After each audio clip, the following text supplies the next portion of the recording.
Welcome to the September meeting of the Tri-Borough Bridge and Tunnel Authority, sometimes called MTA Bridges and Tunnels Committee. Thank you, committee members, for showing up on such a rotten weather day. Thank you for your public service. Thank you for your unpaid public service. It is deeply appreciated, at least by some if nobody else. Thank you, sir.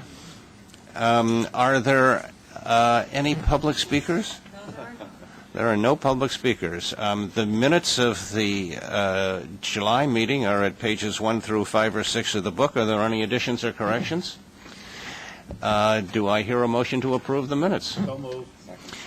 The minutes are approved, since the seconders and the proposers are a majority of the people here. But the seconder can't vote. Oh, all right. All in favor? Aye. Okay. Minutes are approved. Are there any changes to the work plan? Mr. Chairman, yes, there are changes to the work plan, and I direct the committee to agenda items 9 and 13. We will be doing a presentation on overtime progress and all electronic tolling. Very good. That brings us to your report as president of this noble organization. With that, let's go right to the report on operations, page 13. Mr. Moretti. Thanks, Jim. There are two reports this month, one for June and one for July. As Jim pointed out, the first is on page 13. July's report begins on page 24. Both months had traffic of 25.9 million crossings. Each month was slightly higher than the previous year. Easy Pass volume continues its upward trend, which began around August of 2009. Easy Pass traffic was in June up 4.9% and in July up 3.1%. Cash-paying customers continued to decline. June was down by 8.2% and July was down by 7% over the previous year. Truck traffic was mixed. It was up 1.5% in June, but down 2.6% in July. Finally, preliminary information for August indicates a 1.4% increase above 2009's traffic. And that ends my report. If you have any questions, I'd be glad to answer. So the traffic is generally up for the last 6 months. Easy share percentage is up and cash is down. Yeah, I think the only bad month we've had this year was in February with the heavy snow. It was much lower than the previous year, but otherwise it was very positive. Okay. So, Dave, we've all heard, some of us attended the Staten Island public hearing where the borough president was suggesting a higher differential between Easy Pass and cash. Mm-hmm. Has your agency costed out what that would mean to the agency, the dollar additional? I think,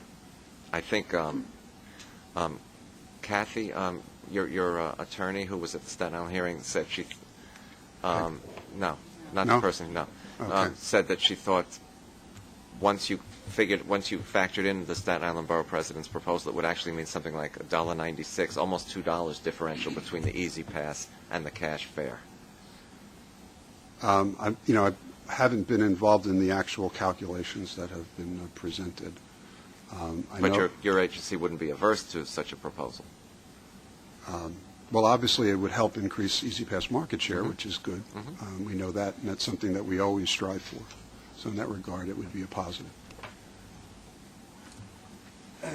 We are shortly going to hear how the toll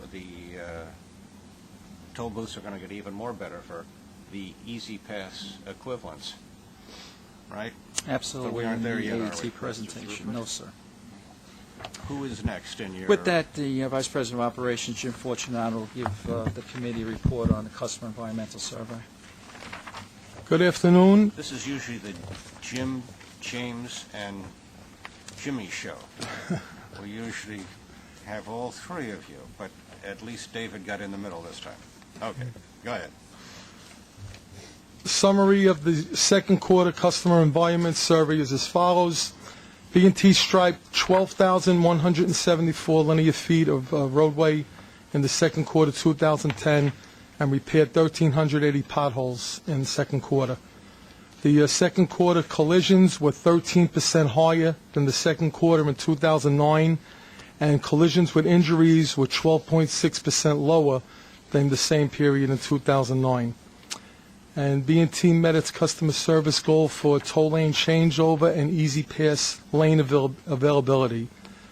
Our cement trucks at the tunnels were 99.96, no spills or barred vehicles in the second quarter. That concludes my report. Thank you. Is there an ever-increasing number of those concrete trucks, or is it leveled off? Or? It's leveled off. They are on a steady flow because of the amount of construction down in the Battery area and in Midtown. But as far as any spills or barred vehicles, that has not occurred hardly at all. Page 45, Don Spiro would give the report on Easy Pass performance. Okay, the June and July report both begin on page 45, as Jim said. For both months, Easy Pass market share is up significantly from the year before, 2.6% and 2% respectively, continuing the year-long trend that Dave alluded to. The RFK Bronx and the Whitestone continue to be among the facilities seeing the biggest increases, along with the QMT. Almost 15,000 Easy Pass accounts were opened in June, more than 17,000 in July. That brings the year-to-date total to almost 87,000, which is 20,000 more than last year at the same time. More than 3,800 of the accounts opened in July were Easy Pass on the go, 20%, 21% of the total. And more than 66,500 of those on-the-go tags have been registered since the program began, which is about 80% of the total. I'll move on, if there's no more questions on the Easy Pass report, on to the financial report, which begins on page 55. I'm going to focus on the July results, but before I get there, if you don't mind, I'm going to sort of briefly skip ahead to number 8, the 2011 preliminary budget, and just briefly touch on some of the highlights of the financial plan that we submitted to the board, that was submitted to the board a couple months ago. Just some quick specifics. The total 2010 savings that we are putting forth are almost $45 million. In 2011, those savings are almost $70 million. On the labor side, we're reducing expenses by about $13 million and about $18 million in additional dollars in 2011. This includes both headcount, which we reduced by 117 positions, and about 60% of those positions were non-represented. And also the overtime, which you'll hear about shortly. On the non-labor side, the total reduction is about $32 million in 2010, $51 million in 2011. This includes the capitalization of painting that we brought to your attention a couple months ago when we presented the capital program, along with project deferrals and eliminations, and many of which are in our capitalized asset budget, and some Easy Pass savings. And support to mass transit, the bottom line, is projected to reach $780 million in 2010, which is an increase of $85 million from the February adopted budget that we presented. So all in all, significant savings incorporated into the plan. So if there's no questions on that, I'll move on to the July results. Total revenue for the month was up against the Emidio forecast about 1.9%, or 1.9%. Due to the slightly higher than planned traffic and also a slightly higher average toll. Year-to-date revenues up about 0.3% against the mid-year forecast. And again, I'm comparing these numbers to the mid-year, not to the original adopted budget. Now, this is the first time we're comparing against the mid-year, as I think Doug Johnson and Bob Foran discussed at Finance this morning. Total expenses were $4.4 million lower than the forecast in July. That's primarily due to lower overtime, which was 34% lower for the month. Along with the timing and maintenance and other operating expenses and lower professional service contract expenses. Year-to-date against the mid-year, our expenses are $7.4 million, 3.2% lower due to positive variances in the same categories, including overtime. And our support to mass transit through July is more than $493 million, about $21 million better than planned. And that concludes the financial report. I'll just quickly note that number 7 on the agenda, the Emidio forecast monthly allocation, which begins on page 75. It simply shows a revenue and expenses by month for the year. It's the actuals through May and the budget, the new mid-year budget beginning in June. So any questions we'd be glad to answer. We can move on to overtime. questions? Why are so many people using the Thruway Neck Bridge all of a sudden? No reason that we know of. I guess it's become... Under construction, maybe? Was you up 21% or something like Well, I that? think prior to the prior year is because of the construction Constru- that was going on yeah. a year ago. We had the ramp closed. Yeah, people had Remember diverted those? then. Right. Okay, I got you.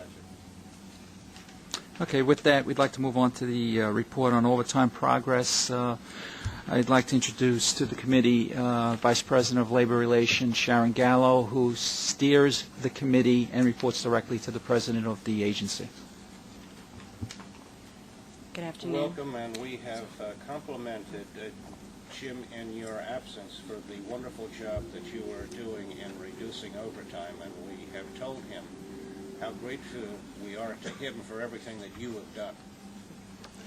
I want you to know Well, that. thank you. I will tell you, I will not take credit for it. It's the Jim and Jim show, along with our Chief Maintenance Officer, Pat Parisi, and Maureen Day and Julie Christ of Labor Relations, and Bill Dooley, our Director of Scheduling. And I have to tell you that it's labor-intensive, and it's a lot of management work on it every single day. And we have a great management team at our facilities. So. Okay, moving to the handout in front of you, the overtime progress update. I think that some of this you've probably seen in committees earlier in the day. The MTA is exceeding its overtime reduction target and is on track to save $54 million in 2010. If you move to the next page, you'll see where we started with the 2009 actuals at $499 million and anticipating ending the year at approximately $445 million in overtime expenses. If you move to the next page, page 4, this is bridges and tunnels. And our 2009 actual overtime expenditures were at $26 million, and we anticipate that at the end of this year, we will be at approximately $21 million in overtime. So the question is, how did we do it? We did this by looking at 3 different areas. That's limiting overtime to service critical needs only, to improving employee availability, and to focus on reduction in high earner overtime. If you move to the last page in the package, page 6, we've listed some of our initiatives, but predominantly I would say that they're in the areas of rescheduling and increased scrutiny on contract requirements in the areas of overtime and time and leave. And as I said, this is really, a labor-intensive effort, takes a lot of management energy every day to focus on how we staff and where we staff and what can be cut. So kudos to our management team for that. Well, we're all proud of you for what you've done. You and your team, I'm sure it was not easy, and once again, he's going to get the credit because I didn't have the mic on, but we really do appreciate everything you did and your staff, and we know how difficult it was, and you set the path for everybody in the MTA family. Thank you. With that, we move on to the capital program. Good afternoon. For July and August, B&T committed $30.3 million in capital commitments, bringing our actual commitments year-to-date to just around $60 million against a planned amount of $74.7 million. The largest commitment that was made in this period was for about $20 million for a VN tower painting project.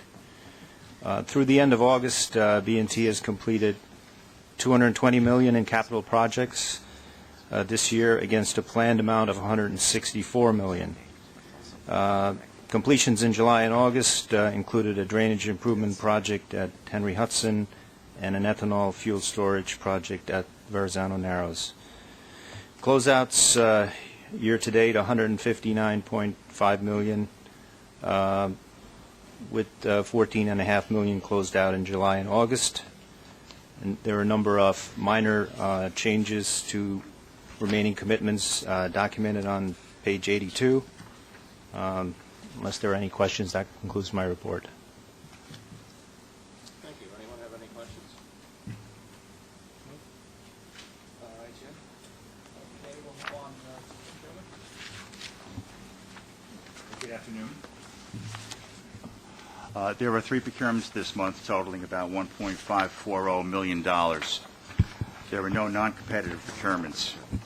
The 3 procurements are competitive, the first of which is a personal service contract with Lexington Hearing and Speech Center, Inc. to provide services in connection with our hearing conservation program, including but not limited to annual audiometric testing and training and the proper use of hearing protection for our bridge and tunnel officers, sergeants, and lieutenants in the amount of $121,370.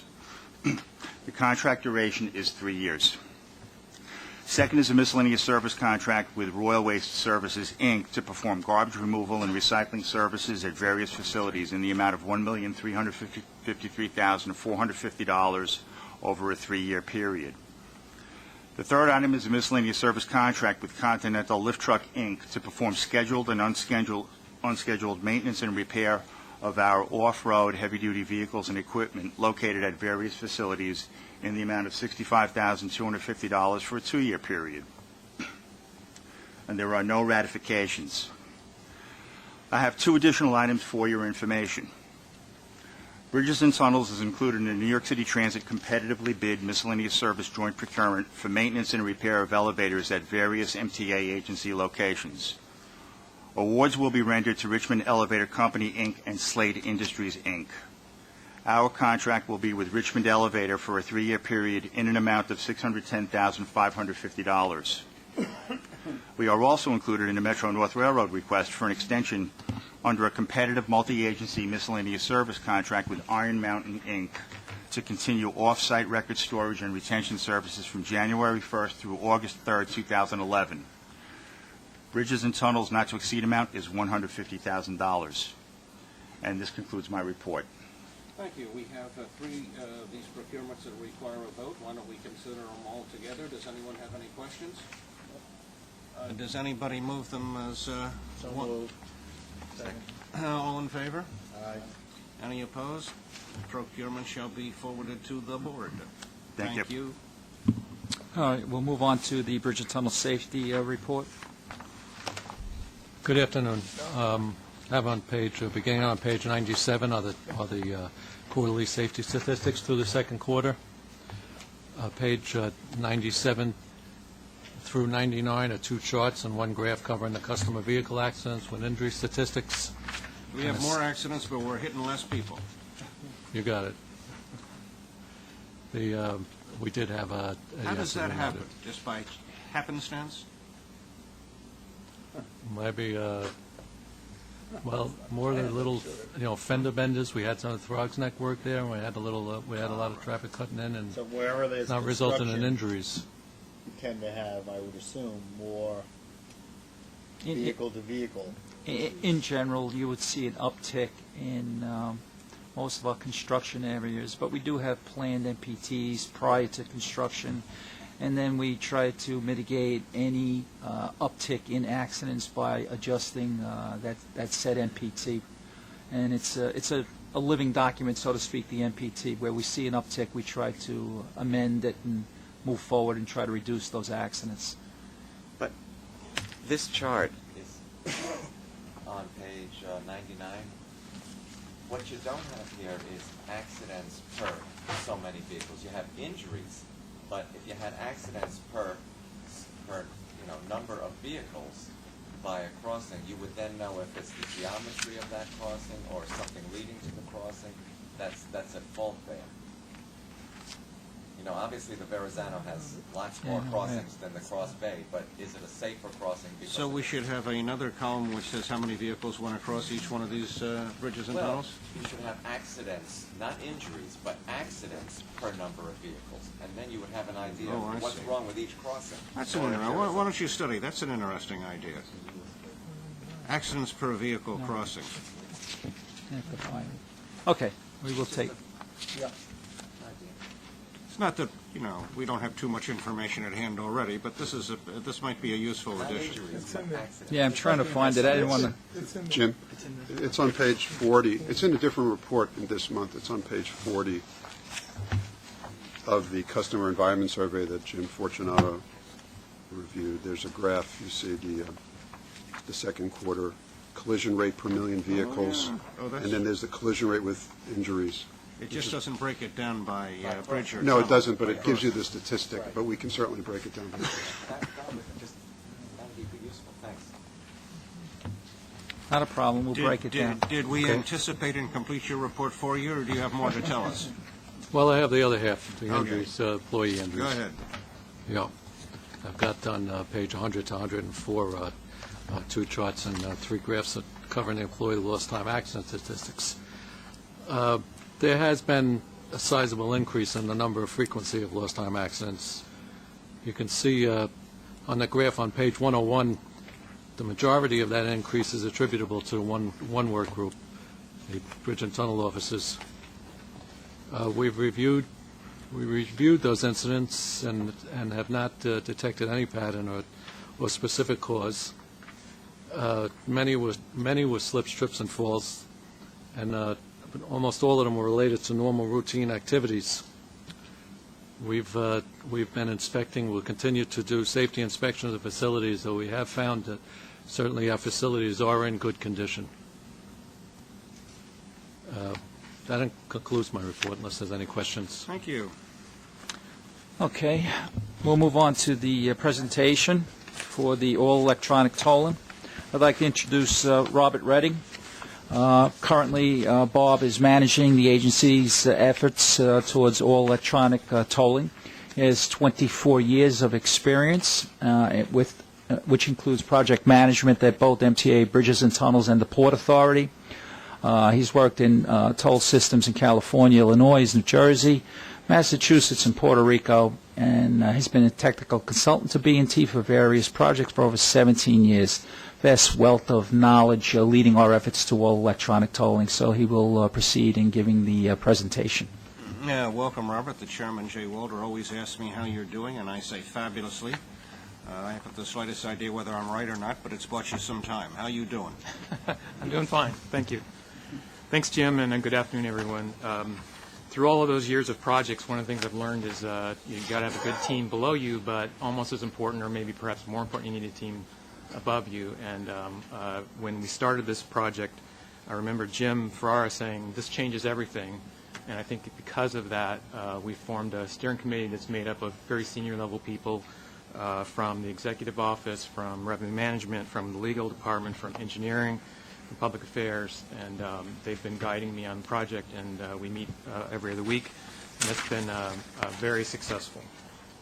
So starting on page 1, just technology continues to improve, and toll agencies across the country and the world are continuing to implement new and test new ways of collecting toll to make it more efficient.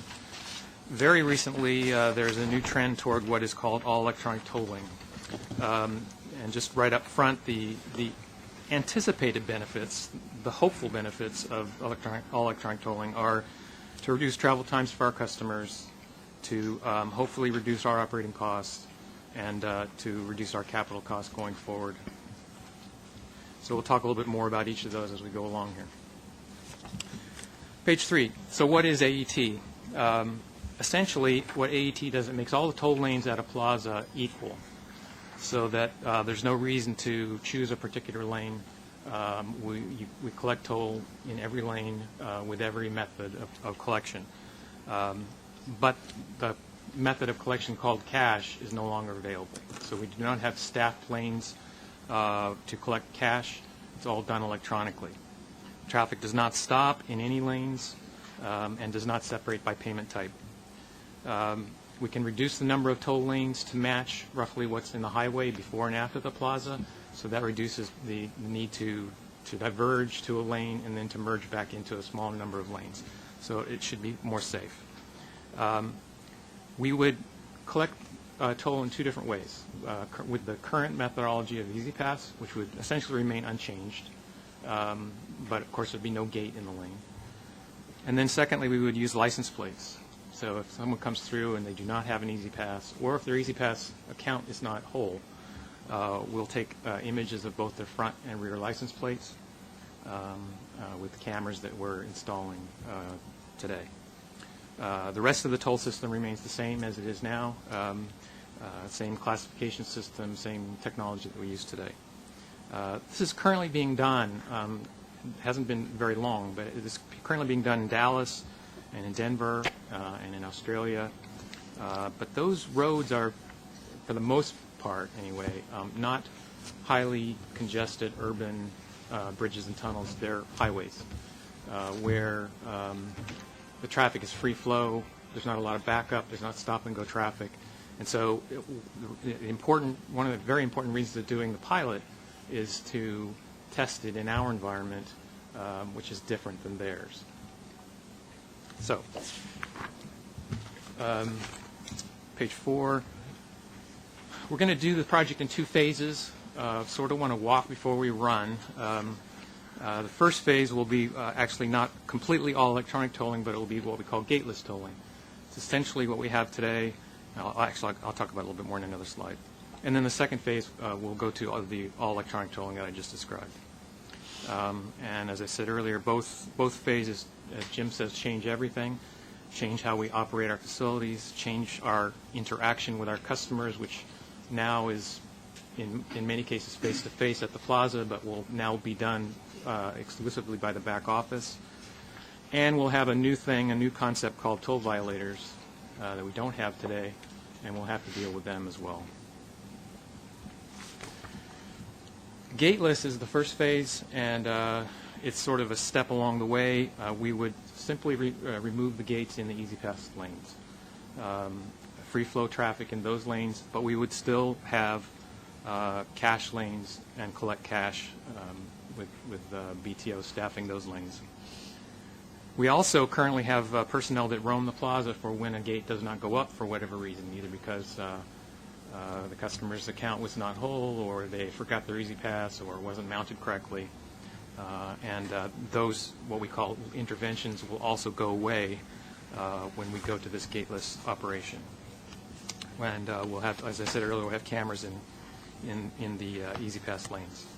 This is similar to what the Port Authority operates today. So we're doing this pilot at the Henry Hudson Bridge. We chose that facility for a number of reasons. First, we wanted to reduce some of the risks and costs. The Parkway is passenger vehicles only. It kind of simplifies things for us a little bit. It represents about 4% of our revenue, so it doesn't put as much revenue at risk. We have a very high Easy Pass market share there, 85% on weekdays. There are no entrances or exits real close to the plaza, so we don't have a lot of merging and changing of lanes, so it's relatively safe. And we have a toll plaza rehab project that's been on the books for the Henry Hudson for a while, and we're hoping to be able to save some money on that, potentially save some money on that project. Some of the challenge, or one of the challenges, though, at that bridge is that we have a high out-of-state market share. I think about 16% of our cash customers come from out of state. That's troublesome because we have to get license plate information from the DMVs of whatever state the vehicle's coming from. And that in some cases can be problematic. DMV data is not always accurate. So this will be a good test of that, how well we'll be able to get the out-of-state customers to pay their bills, and how accurately we can identify their vehicles. In addition, at that plaza, and this isn't on the slide, but at that plaza, in both directions, the staff lanes are right next to the plaza building. So no personnel will have to cross the lanes that will be free flow, making it very safe, or safer than it would be if they had to cross those lanes. Slide 7. So what's involved in doing this? First thing is we decided to do it in the existing toll lanes for a number of reasons, but primarily because it's a pilot. if for some reason we decide that this is not a good idea to going forward, we can go back. We can go back to the way we operate the plazas today, and that's important from a legal perspective that we leave things so that we can go back. And it also, we can use our existing toll system with minor changes, minor software changes, and the hardware changes, and minimize the cost of the pilot. As I said earlier, we're putting cameras in. We'll be collecting images of both the front and rear license plates. And then on the back office, there are significant changes. In Phase 1, the main change is that, as I said, we'll now have violators because people will drive through the ungated lanes, either without a tag or with a delinquent account, and we'll have to deal with that. We'll be sending violation notices to people who do so. Can I ask a quick question? Yes, sir. How much faster do cars go through the gateless tolls than the gated tolls? It's highly facility dependent. At some facilities where it's a very straight, traffic flow, some people can run their lanes at 30, 40 miles an hour. We're concerned at the Henry Hudson because if you know that facility, at the very end, there's the traffic actually turns, and it's not a straight line of sight. So our initial guess was that we were going to post it at 25 miles an hour. However, we're going to do some more testing once we get the new striping done that we're doing. If I had to guess, I think we're probably going to have a lower speed limit, something around 15, as opposed to the basically almost stop that currently. You go through one of these things and you have a license plate from Nova Scotia and you don't have an easy pass, naturally, and it's your first toll in the United States. You go through, they take a picture of the license and they send it to you in Nova Scotia, and you expect to get paid? That is the That what is the all the premise. current toll collection is. Okay. Well, the first premise until that point is you hope they go in the cash lane. As long as you have the cash Are there lane. going to be cash lanes? At the out? beginning, there will be. In Phase 1, there will be cash. Right, there'll be cash lanes. So the hope is they go to the cash lane. If they decide not to, you have to go catch them. That's right. Going to be a lot of cars registered in Nova Scotia. Yeah. That is the challenge. But at the initial phase, the differential is basically no gate. Correct. It is somewhat faster, but not significantly faster. Obviously, like on the Thruway now, where you can go 55 and through, it is somewhat faster, but the idea is you don't have to stop. Right. Because we're building in an existing toll plaza, Right. the geometry of the plaza will determine the speed of the vehicles. Naturally, safety is a concern. We have been doing some testing, and we will post what we feel is a safe mile-per-hour sign. The trick to this is we don't want you to confuse this with high-speed tolling. Right. This is not high-speed tolling. Right. So It's gateless tolling. it's a gateless tolling that will presumably move traffic faster than with a gate. Now, we have numbers that will correlate to moving traffic with and without gates. We know exactly how many vehicles per hour we move with gates, and part of the pilot will be to analyze the movement of traffic through the toll lanes without gates, and presumably we will move traffic faster without the gates. In conjunction, of course, there will be no interventions Right. at that point. So the presumption, we feel, is strong that we're going to move more traffic through those toll booths. Yeah, it was 5 miles per hour with the gates, wasn't it? Or Right, but you had to stop anyway. you had to stop. You had to stop. Right. I mean, the history, we have It's only 15. a lot of data showing the numbers that we process through an Easy Pass lane currently, depending on the amount of traffic in total. It's like a rush hour.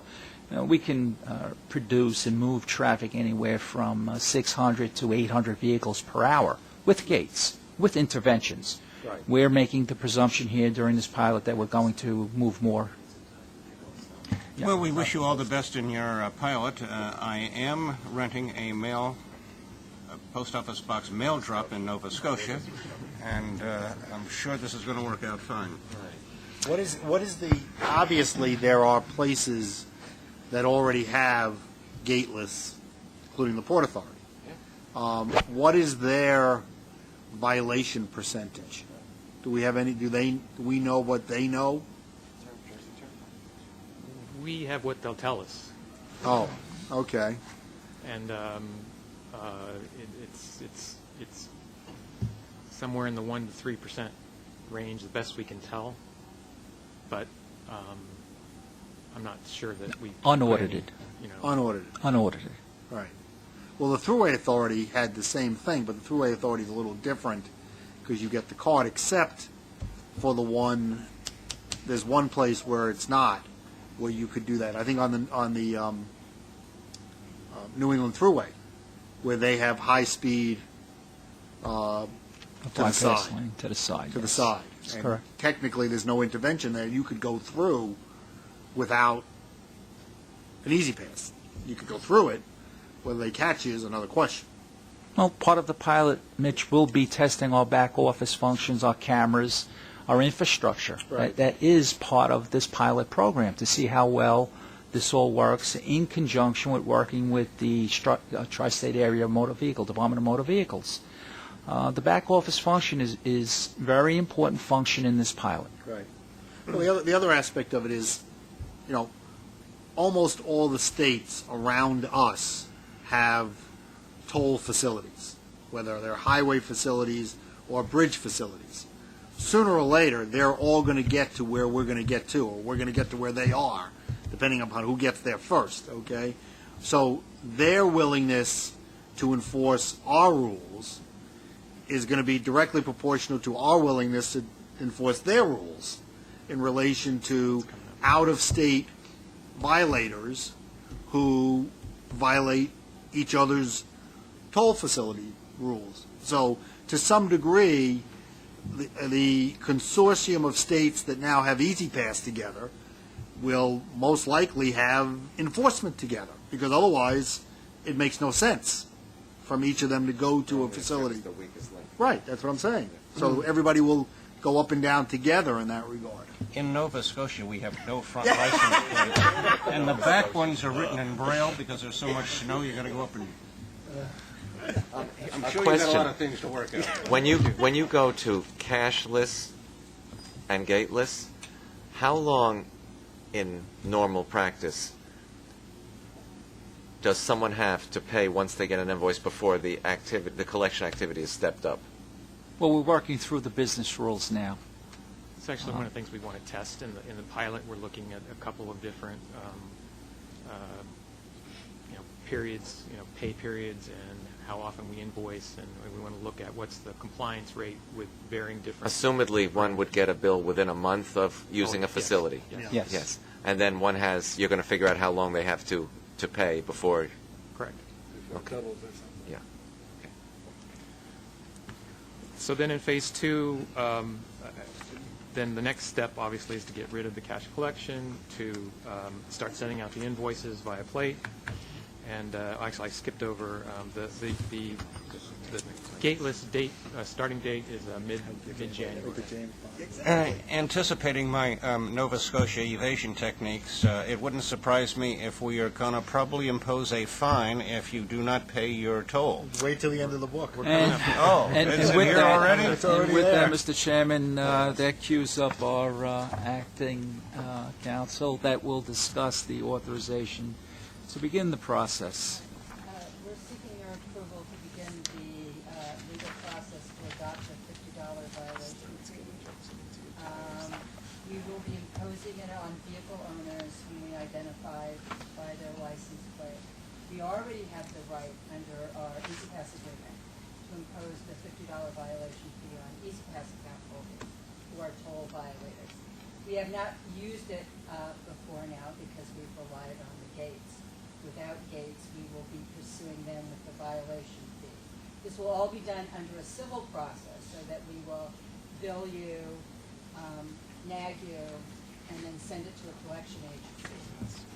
We are also on a parallel track pursuing changes to existing legislation that would allow us. Currently, we could use the Transit Adjudication Bureau to pursue Easy Pass account holders who violate our toll regulations. We're seeking to change the statute to expand it so we would go after people who receive license plate toll invoices and don't pay them. Now, in some places, I believe, they will not let you register your motor vehicle again if you have outstanding toll requirements. Are we planning on doing the same thing in New York? Yes, we are. Okay. That seemed, that at least, The proposed legislation would increase the penalties, would, for toll violations, would increase the penalties for obscuring your license plate. It adjusts a whole slew of different statutes that would be useful for us, the Port Authority, and the Thruway. and allow DMV. Does Ultimately, DMV have suspend your registration. Does DMV have the statutory authority to do that now? I believe they do. All right, before us is a resolution authorizing the president or his designee to take such necessary preliminary steps to impose a $50 toll violation fee for each occurrence. And I'd like to say that I am in favor of this, even though it is pointed against me and my fellow part-time Nova Scotia residents. Anybody It's actually just for you. all in favor? Aye. Any opposed? You are duly unleashed to commence this process. Well, not until after Wednesday. Wednesday. All right. Thank you all. Then he will That be is, unleashed. report. No, I think it's going to be a very interesting test. I don't think there is any doubt it's going to be a very interesting test of human nature and how much they perceive people will be caught. On that note, is there anything else to come before the meeting? I have a question there is. for you traffic experts. It appears that in the last 9 to 10 months, something has happened to the northbound New England Thruway. There is a constant bottleneck from the merge of the Bruckner to just beyond Co-op City. Something has happened, the lane registration, something has changed because in the last 9 months it is always standstill condition at any time of the day. I'm wondering if anybody knows, since you're dealing with the Throgs Neck and Bridge and everything, what would have caused such a thing? Not our facility. No, but it leads to your facility, so I thought you might have an idea. You haven't experienced it going northbound on the New England? I don't often either, but it's every time I've been there now, it's been. Take the ferry. What ferry would that be? What, Jeff? Go around. Oh, yeah. So you don't have any idea? Oh, okay. Something has changed. I will entertain a motion to adjourn. So move. All in favor, we are adjourned. Thank you very much. And thank you, overtime warriors.